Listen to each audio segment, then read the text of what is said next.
Welcome back. We are continuing to study the Bhagavad Gita as it is, chapter 15, the Purushottama Yoga. So far we have discussed about the analogy that Krishna explains about the banyan tree, which is the perverted reflection of the spiritual world. This material world is a perverted reflection of the spiritual world, wherein we are trying to satisfy our senses by being under illusion.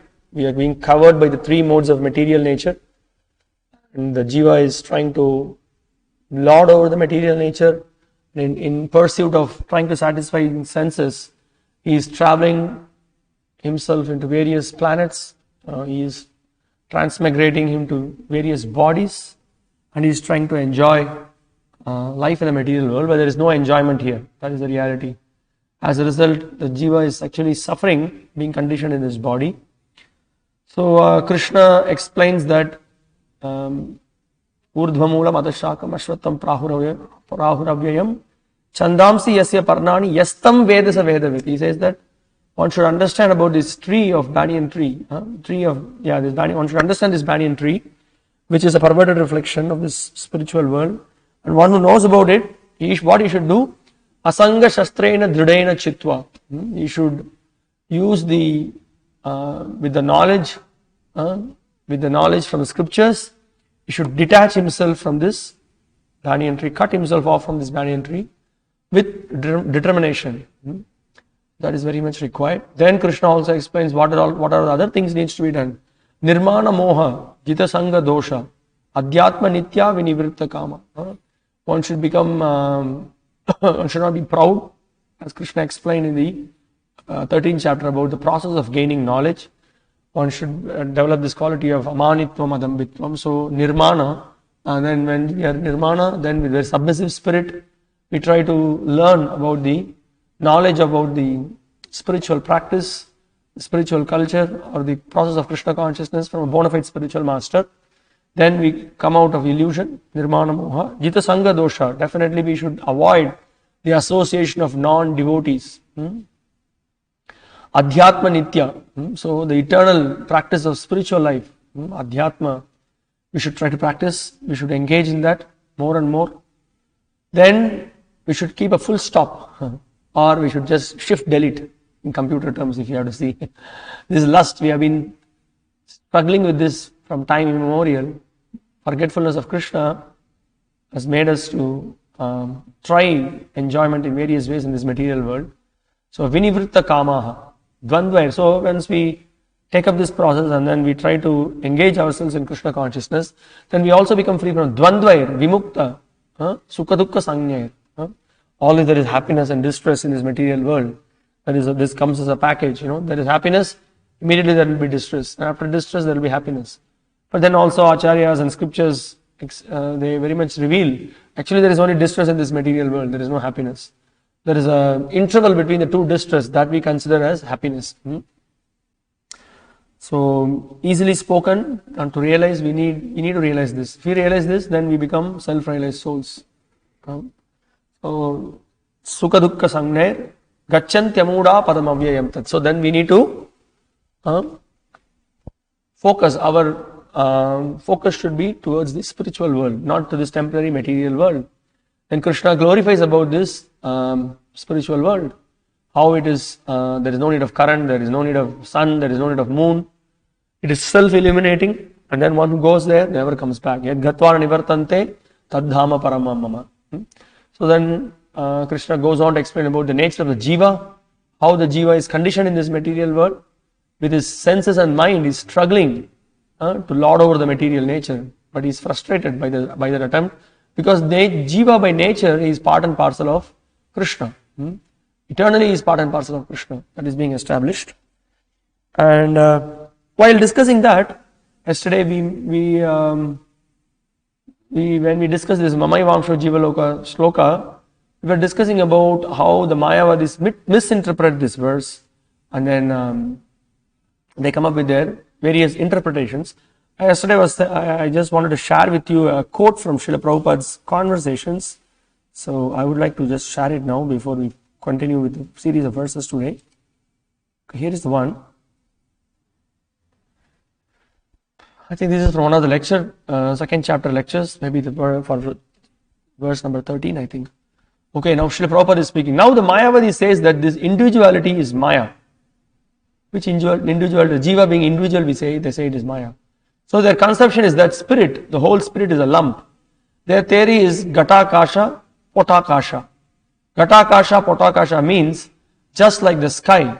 The sky is an expansion, impersonal expansion. So in a pot, in a water pot, in a pitcher that is closed. Now within the pitcher there is also sky, a small sky. Now as soon as the pitcher is broken, the outside, the bigger sky and the small sky within the pitcher mixes. That is the Mayavada theory. This is what we spoke yesterday. But this analogy cannot be applied. Analogy means points of similarity. That is the law of analogy. The sky cannot be compared. The small sky within the pitcher cannot be compared with the living entity. It is material, matter. Sky is matter and individual living entity is spirit. So yesterday that's what we explained, that spirit and matter, it's not a compatible analogy. So we cannot compare like this. So how you can say, just like a small ant, it is spirit soul, it has got its individuality. But a big dead stone, hill or mountain, it has no individuality. Another difference Prabhupada is pointing out. So matter has no individuality, spirit has individuality. So if the points of similarity differ, then there is no analogy. That is the law of analogy. So you cannot analogize with matter and spirit. Therefore this analogy is fallacious. The Ghatakasha, Potakasha. Then another evidence in the Bhagavad Gita, Krishna says that Mamaivamsho Jiva Bhuta. These individuals, they are my part and parcel. Jiva Loke Sanatanaha, and they are eternal. That means eternally they are part and parcel. Then how this Mayavada theory can be supported? That due to Maya, being covered by Maya, they are now appearing individual, separate. But when the covering of Maya will be taken away, they will mix up just like the small sky within the picture and the big sky outside mixes. So this analogy is fallacious from logical point of view as well as from authentic Vedic point of view. They are eternally fragments. So at the very premise, at the beginning itself also, we can see, yesterday we discussed that point that they say that the Brahman is broken down into smaller pieces. We defeated that idea. Prabhupada defeats that idea with the point that how the Brahman can be broken down.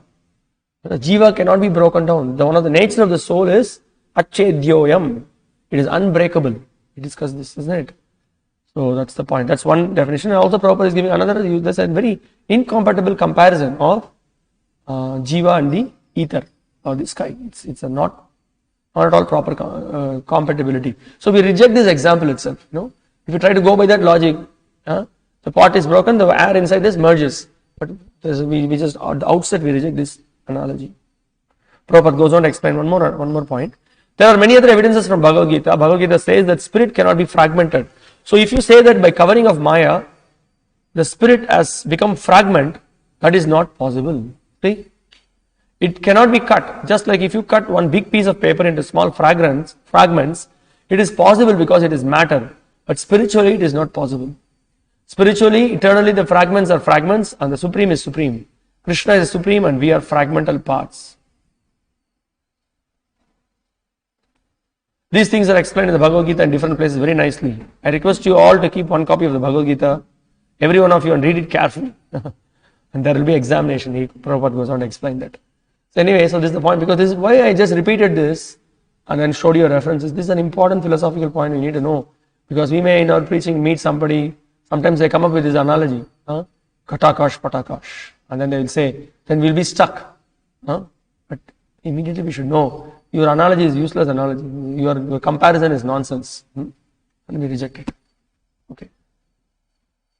Then what is the analogy that we give? We give the example of the sun and the sunlight. And then explain the philosophy of Achinta Bheda Bheda Tattva. Okay, we will go back to the subject. Okay, so let's further discuss what we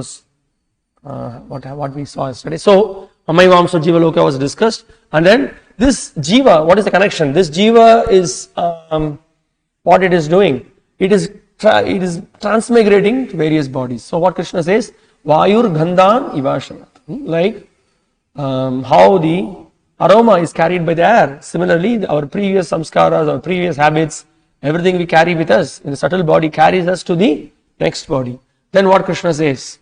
Then Krishna goes on to explain that now what is, so having gone to another body, what the jiva is trying to do?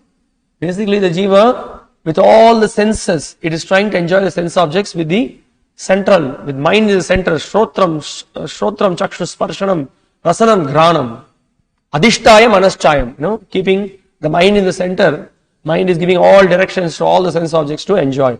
This is what the jiva is doing. And then as he does this, what happens? Utkramantam sitang vapi, bunjanam va gunanvitam, vimuda nanu pashyanti jnana chakshushaha. He goes on he goes on changing the bodies one after the other. But those who are fools, they cannot see that there is utkramantam sitam vapi. There is, we quit the body, we take up a new body, transmigration is happening, reincarnation is happening. The fools do not know. But one who is with knowledge, he can see. And then who is the person who sees that? The one who is a yogi, who is self-realized, he can see this. He has this knowledge. Prabhupada goes on to explain. The devotee can see this very clearly. Then Krishna goes on to explain that actually I am only giving you even for you to enjoy this material world, for you to come out of this material world, I am the sustaining principle. So he says, Gama Vashya Bhutani, Dharayamaham Ojasa. By my splendor, I actually, as a sun and moon, I give the energy for you to enjoy this world. For us to see, for us to walk, he gives the energy. And for all the vegetables, the grains, everything is nourished by the sun and the moon. Krishna also says that I am holding the planet. If I don't hold the planet, nothing moves. Then Krishna goes on to explain that actually even the food that you digest, actually I am as Vaishvanara sitting inside the stomach.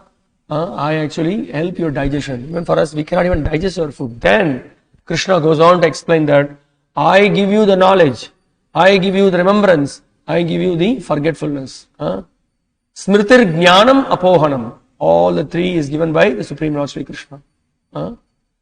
So Krishna says, how does the verse goes? Sarvasya chaham hridi sannivishtaha matta smritir jnanam apohanam cha. So this verse, it explains that. So for you to enjoy this material world also, you need to know, for example, I am taking rest, and then I just wake up in the morning. No, if you are into amnesia, what will happen? We just forget who is our relationship, who is our father, who is our mother, who is our wife, who is our daughter, who is our son, everything we forget. But Krishna gives us a memory. Immediately we remember what we need to do. Immediately we know, we get on with our daily activities. That remembrance Krishna gives. So, smritir jnanam apohanam. All these things Krishna is giving. In that way, he is allowing us to forget him also. You want to forget and you want to lord over this material nature, try. You keep trying. But then, if we show interest that I only want Krishna. I want to know about the pure process of devotional service. I want to understand, I want to surrender, I want to practice. Then he gives the knowledge also. He gives the required knowledge.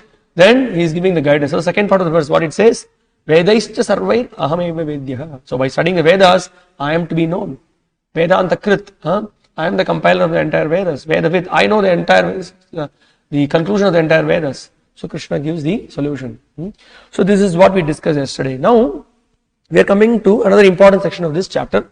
This is called as the 3 shlokas in which Krishna is going to discuss the summary of the Vedanta, or giving the entire essence of the Vedanta, or entire essence of the Vedas, which is the Vedanta, and the entire essence of the Vedanta, Krishna is concluding these 3 verses. And also we see how Krishna is going to, as if you see in the concluding paragraph of the previous purport, Srila Prabhupada talks about 3 important points from the Vedas. What are those? Anybody remember? Yesterday we discussed. If you see in the purport, last paragraph, Prabhupada is discussing what is the Vedanta Sutra giving, what is the message the Vedanta Sutra giving. So he's speaking about Sambandha, Abhidaya and Prayojana. We discussed it. Do you remember now? So Prabhupada spoke about Sambandha. Vedas are giving us how to revive our lost relationship with the Lord by gives the knowledge about the soul, about the Lord, what is the relationship, what is his relationship with this material world, and all those details. Then Abhidaya, it gives us the process by which we can develop that relationship with the Supreme Lord. And then by practicing, by getting into the process of Krishna consciousness, what is it that one achieves? One achieves pure love for Krishna. So all this Sambandha, Abhidaya, Prayojana, this knowledge is given in the Vedanta Sutra. Now Krishna here, in these 3 verses, he is elaborating on this subject. Now I'll give you a little bit background. What is there in the Vedanta Sutra? In the Vedanta Sutra, everything is given in simple codes. The subject matter of Vedas, the Upanishads, everything is given as codes, sutras. Now actually, if you want to discuss this 3 shlokas, also all the previous acharyas are giving, they are also explaining that all these 3 verses are called as the summary of the Vedas. Of course, His Holiness Suhotra Swami, he is calling it as a Trishloki. We don't actually see any, this like we have Chatushloki that is mentioned by the previous acharyas. Specifically the word Trishloki is not given, but these 3 verses very much gives the essence of the Vedanta Sutra, essence of all the Vedas, that is for sure. So anyway, so we just call it Trishloki. So these 3 verses gives the essence, but now there are so much of subject is being discussed here. If it has to be actually a seminar, that should go on for maybe some 3 sessions, because it very clearly establishes the position of, what is the position of the material world, what is the position of the Jiva, what are the different energies, what are the Lord's different Shaktis, what are these different avatars, all this needs to be understood. So it's a big subject matter, but in essence we will see what it is, these 3 verses. Now, so as we say, so there is a discussion in the Vedanta Sutra about the cause of this creation. What is the cause? Who is the cause?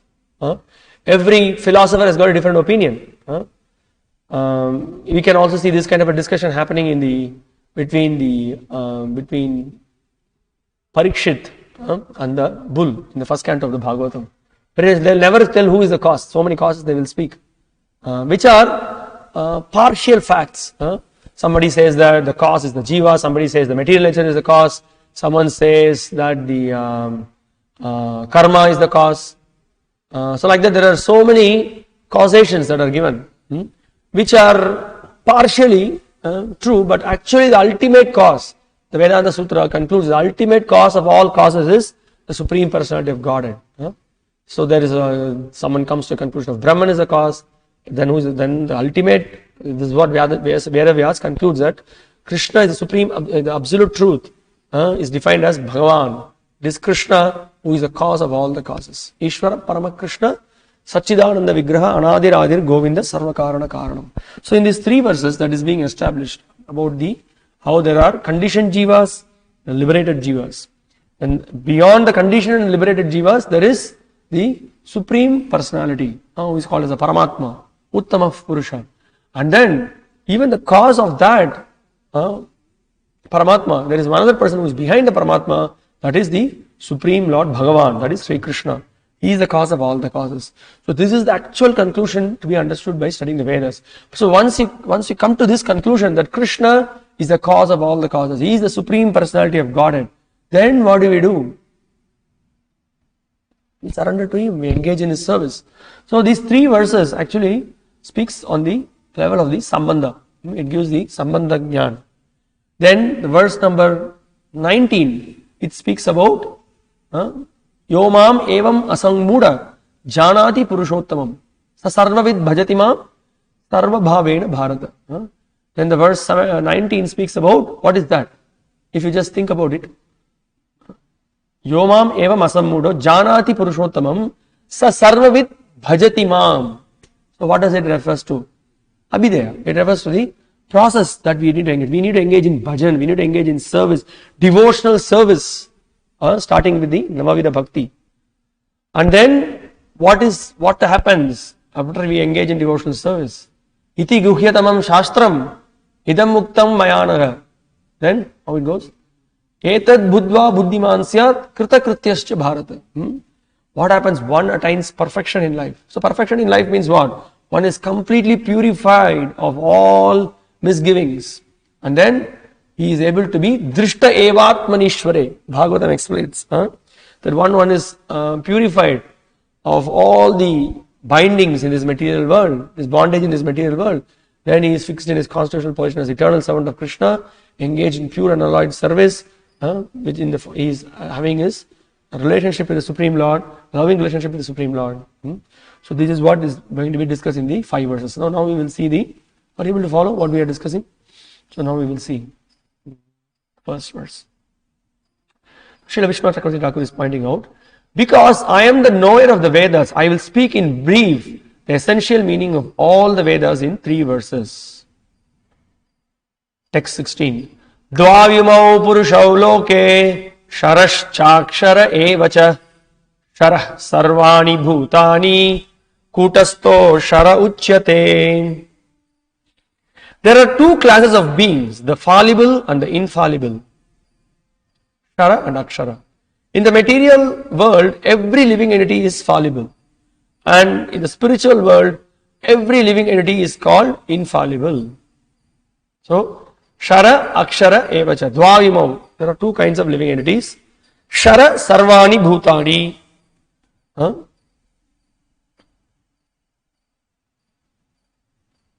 So, in this material world, everyone is Shara. And then Kutastok Shara Uchyate. Whereas there is other set of living entities who are infallible, Aksharaha. They are called infallible. And what is their nature? They are in oneness with the Supreme Lord. We will try to understand what it is. Okay.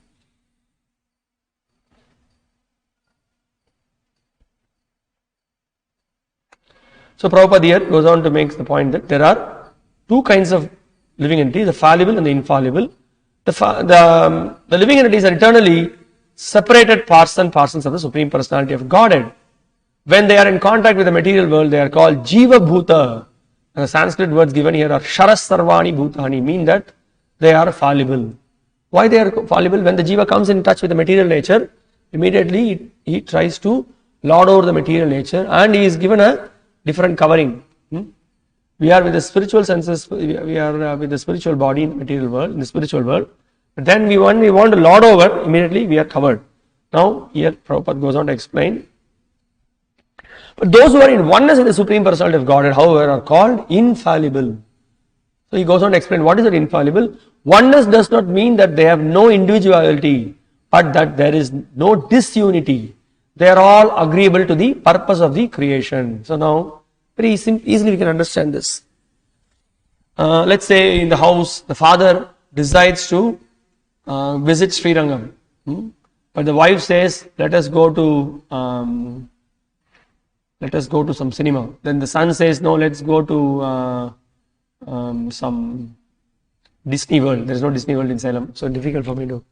Anyway, let us go to some other fun park. Then the daughter says, everybody is with different opinion, different ideas. So they are not in oneness with the wish of the father. So these are the fallible souls. The infallible souls are those souls who are completely in oneness with the Supreme Father. Or here in this example, the wife, the daughter and the son, everybody simply follows. They also desire to follow the Father. So this is called as the fallible and infallible. So that's what we say. When we say they are one with the Lord, means they are one in desire with the Lord. Oneness in desire with the Lord. That's the understanding. Already we saw this in while discussing Sri Isha Upanishad. Ekatvam anupashyataha. That is the understanding of Ekatvam. Okay.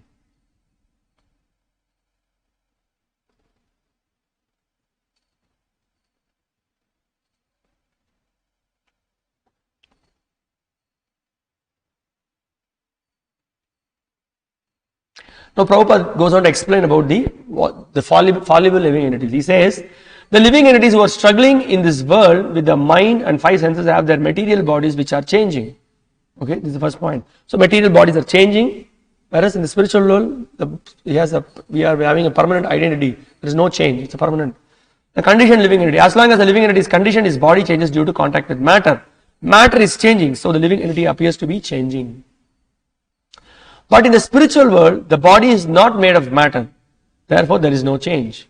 In the material world, the living entity undergoes 6 changes: birth, growth, duration, reproduction, then dwindling and vanishing. Shadvikar, we call it. So these are the changes of the material body. But in the spiritual world, the body does not change. There is no old age. There is no birth. There is no death. They all exist in oneness. Yeah, the Lord is Navayovanam. The Lord has a beautiful body. So similarly, the Jiva also, in his constitutional position, is not subjected to change. And then Prabhupada says that the fallible living entities are from the Brahma to the ant, he says. Any living entity who has come in contact with matter, beginning from the first created being, Brahma, down to a small ant, is changing its body. Therefore, they are fallible. Okay.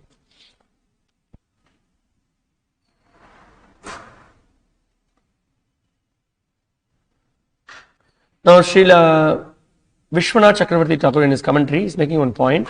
He is giving another definition. The Lord makes clear the meaning of these two words. Which two words? Shara and Akshara. All the living entities are one aggregate Jiva, Sarvani Shara.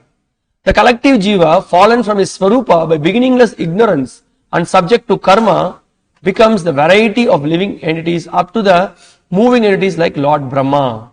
Prabhupada says the same thing, no, in the purport. So from Brahma to ant, so everybody actually, they are all Sarvani Ksharaha, he says. But then those who have tried to lord out the material nature, they have lost their Swarupa because of ignorance, and then they are trying to lord out the material nature. The second conscious being, Akshara, is situated for all the time with his one Swarupa which does not fall. And he gives a definition, Kutastaha, which is situated over all time with one form.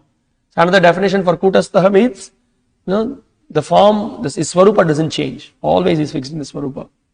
Narayan Prabhu, are you following? We are discussing here. Okay. So let's now go to text 17. The Lord now speaks about the Paramatma which the yogis worship. Now the Lord is now clarifying. Having spoken about Shara and Akshara, now he is speaking about the Purusha.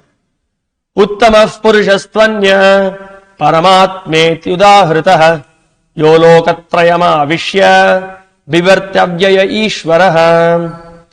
Besides these two, there is the greatest living personality, the Supreme Soul, the imperishable Lord himself, who has entered the three worlds and is maintaining them. Uttamaha Purushastvanyaha. Seeing is a very important word here. Two, but he says, Uttama Purusha. Anyaha. Anyaha means apart from these two what we have discussed. Whose two? Shara and Akshara. There is Anya. There is another personality. Who is that? Paramatmet Udahritah. It is said there is Paramatma also, who is different from Shara and Akshara. We should not think that when Shara becomes Akshara, he is merged. No. Very clearly the distinction is given. There is infallible souls, fallible souls, and the topmost soul, the Uttama Purusha, is also discussed. Yoloka Trayam Avishya Bibart Avyaya Ishvaraha. So what he is saying, he is, because we all know, without the entry of Paramatma, nothing moves in this world. So he has entered the three worlds and he is sustaining the three worlds. Okay. So now Prabhupada immediately gives the reference of how Paramatma is different from the Jivatma. He gives the reference that, what's that? From Shvetashvatra Upanishad. He gives, it is clearly stated here that above the innumerable living entities, some of whom are conditioned, some of whom are liberated, there is the Supreme Personality who is Paramatma. So you see, immediately this quote is given from Shvetashvatra Upanishad. Nityo Nityanam Chetanas Chetananam Eko Bahunam Yo Vidadati Kaman. There is one Supreme Conscious Entity who is conscious of all the other living entities. So he is different from all the living entities.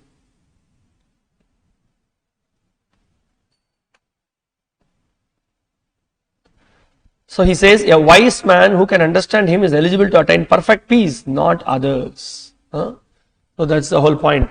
So because the moment you understand that there is the Supreme Personality of the Lord, there is the Uttama Purushastvanyaha. So the problem happens by these so many so-called spiritualists. What they are trying to do? they are trying to merge themselves with the Brahman. They are thinking that they are one with the Brahman. So that is where the problem is. So they can never be peaceful. Why? The Bhagavatam explains. Aruhya krishrena param padam tataha patantyadaha yushmadangrayaha. What happens? They fall down from the position of Brahman. They want to be peaceful, but they cannot be peaceful because the jiva wants to always be active, engage in some service. So here Prabhupada makes a point that a wise man, if he has understood that he is the Uttama Purusha, he is Anyaha, he is not one among us, he is the topmost personality. We are anchored, we are under his shelter. So such a person becomes peaceful.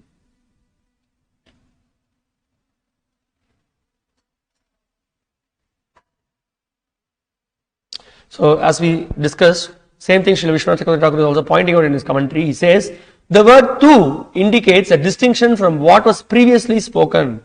As the yogi is a different worshipper than the jnani, the object worshipped by him will also be different. Clear distinction is there.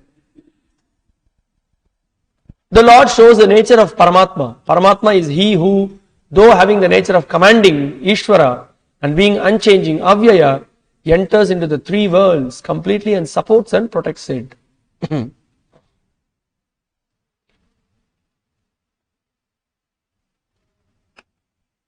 Here, Srila Baladevi Vidyabhushan Prabhu in his commentary is pointing out one more thing. He says, Uttama here means the most outstanding.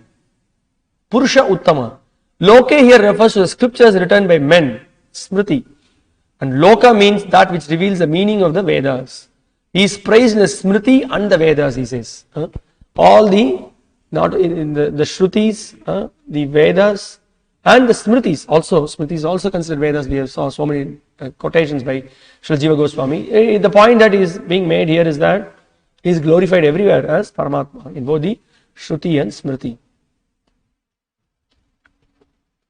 And he is immediately giving a reference from a Shruti and a Smriti. You can see here. The Atma, the object of mercy, rising from its body, attains the supreme light, the supreme person, and manifests his natural form. Then he gives another reference from Skanda Purana. The supreme person, Bhagavan, appeared in Satyavati through Parashara. Okay. Now, after having explained about the Shara and Akshara, and then the Uttama Purusha, now he goes on to explain about Bhagavan feature. So, first shloka speaks about the Brahman. Then the second speaks about the Paramatma, then the third speaks about the Bhagavan. The 18th verse speaks about the Bhagavan. And all these three verses are speaking about which part of the Jnana? Sambandha Jnana. It is giving the relationship between the living entities and the Supreme Lord. And also clearly pointing out the levels of the absolute truth. That is also, we need to know that. Otherwise somebody may be stuck in Brahman level, somebody may be stuck in the Paramatma level. But only when somebody knows that Bhagavan is the ultimate stage of realization, he will come and take shelter of Bhagavan. Srila Vishwanath Chakravarti Thakur says, having spoken about the object of worship of the yogis, Paramatma, the Lord now speaks about the object of worship of the devotees, Bhagavan. Text 18. Yasmat sharamati toham aksharad apichottamah atosmi loke vedecha pratitaf purushottamah. Because I am transcendental beyond both the fallible and the infallible, and because I am the greatest, I am celebrated both in the world and in the Vedas as that supreme person. Now another clarification is given. Yasmat sharam atitoham. In the previous verse it is mentioned uttama purushastvanyaha. Anyaha refers to shara and akshara. I am the uttama purusha. Now he is saying that yasmat sharam atitoham. Beyond the shara and akshara, uttamaha. Uttama purusha was discussed. Now there is another person who is above all this. Atosmi loke vedecha. He is celebrated in the Vedas and the other, all the three worlds also is celebrated. Pratitaf Purushottama. I am celebrated both in this world and in the Vedas as that supreme person. So here it is clearly referring to the Bhagavan feature of the Lord. Now let's see the purport. Here, no one can surpass. Oh, okay. Another, I just missed to explain one point. Here you can see Here Krishna says aham, the word aham is used. Okay, yasmat sharam atitoham. So Krishna is speaking, I am, he is saying. You see in the previous verse,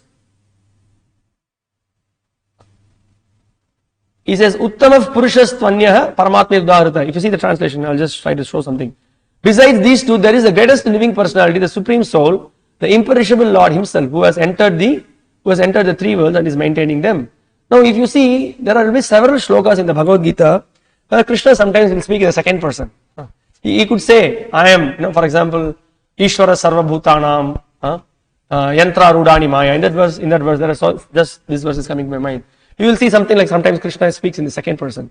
Sometimes he speaks directly, he speaks in the first person. We already discussed this point before. If you remember, I just gave you an analogy. Sometimes the teacher, she comes and then she gives instruction to the student. She comes and then says, every one of you listen to me. She says sometimes like this. Sometimes the teacher says, your teacher is now explaining some things. You have to listen to her or listen to him. Sometimes both expressions are okay. Sometimes she gives some stress, sometimes she gives, so that's the point. So sometimes the Gita we can see, and elsewhere also in scriptures, sometimes it will be like someone, the Lord Himself will be speaking, but then He is establishing a principle. When He is establishing some principles, He may speak in the second person. Are you getting the point? So now you can see here Krishna Himself is speaking, Krishna is only speaking. Krishna is now in this verse, He is speaking, aham, I, He says. So He is greater than the Paramatma, He is greater than all the Shara and Akshara. And when Krishna says I, we heard from the Gita, in the 11th chapter, Krishna who is speaking with Arjuna, he is the Supreme Personality of Godhead. There is no truth superior to me, Krishna also established in the 7th chapter. So it is very clearly referring to the Bhagavan, the ultimate, the Swayam Rupa form, who is he speaking here. Okay.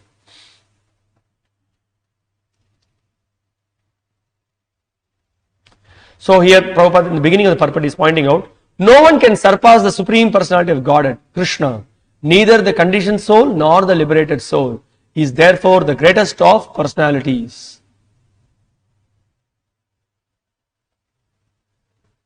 Now it is clear here that the living entities and Supreme Personality of Godhead are individuals. The difference is that the living entities either in the conditioned state or in the liberated state cannot surpass in quantity the inconceivable potencies of the Supreme Personality of Godhead. This is a very important point. Sometimes some people get stuck, in quantity there is a huge difference between there is vast difference. We cannot even imagine how much is the difference. And then also, like yesterday we discussed, even in quality, yes, certainly there is similarity, but in quality also nobody can match the quality of that Lord. But there are similarities. If there are no similarities, then there is no question of comparison, there is no question of compatibility, there is no question of relationship. There is similarity. Okay. Now Prabhupada goes on to explain, it is incorrect to think of the Supreme Lord of the living entities as being on the same level or equal in all respects. There is always the question of superiority and inferiority between their personalities. The word Uttama is very significant. No one can surpass the Supreme Personality of Godhead. The word Loke signifies in the Paurusha Agama, the Smriti scriptures, as confirmed in the Niruti dictionary, Lokayate Vedartho Anena. The purpose of the Vedas is explained by the Smriti scriptures. So the point is that he is glorified everywhere.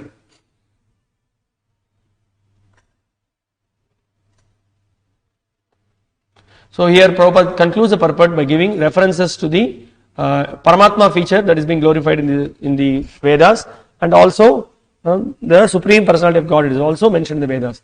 So he says that the super soul coming out of the body enters the impersonal Brahma Jyoti.